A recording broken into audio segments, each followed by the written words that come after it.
kihange cya Bunyoro cyabyara emiti mu kiceke cya Buhuka mu gombora ya Cyangwari mu district ya Kikuube. Wanga Hayong yomujekero wa CNOOC muri Uganda nagira ngo eki bakikora ke cyo kureberaho abantu babutosho mu cyanga nicyo kimwe kugeza aho Okurinda obuhangwa bwensi barukurabira mu kubyara emiti hamwe no kurundana hamwe plastics. The environment is our key and important for CNOOC. We developed the Kikuube project.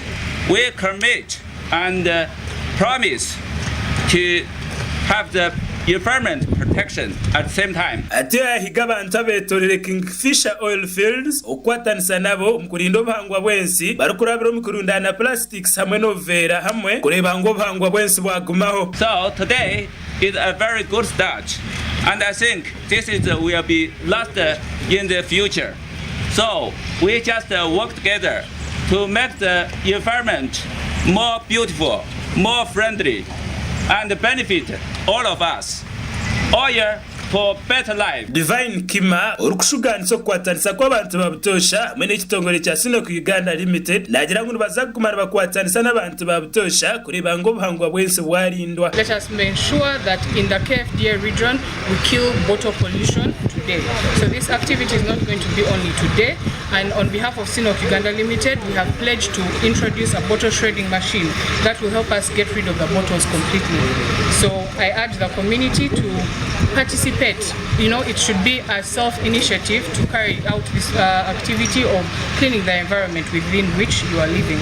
So pick up these bottles and let's stop pollution today. Uweza kirubega urukora n'ekitongole nicyo kimwe ashabire government okutaha amateka gamani agakurwanisa kunagana govera hamwe na plastics abo kugira ngo nibisisira kimwe obuhangwa bwensi. Control measures ezibakwasa kutamuntu ihanga kurangu bakendeza plastics konka aharengo rwitaha na no mbichweke biro kutahamu no kugeza ugumantu gumiza muna awareness campaigns kandi nabo no gumantu twegita nabo occasionally kugumantu rebe kangu tuboneza ebichweka byabo kugira ngo eventually nabo bagere culture yo kugira ngo basheme kubana bataho mu environment iri clean bakagumana bacitwara mu kumanya ngo ba cleaning environment yabo kandi no kumanya ko bakubasa to manage waste disposal kumanya ngo banyoro mu cupa tubakuza kunagabura hamwe ho nabashimiye kubana batomwanya gumwe abo bakubasa kubana babirundanda bitagire kuza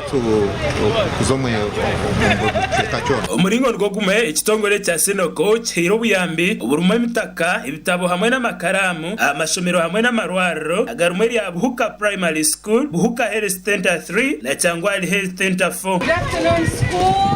Good afternoon, mother. Can we clap for them? Gasha kwa Gada Saba, our Sky TV, again Shong. Are we big enough, please? 3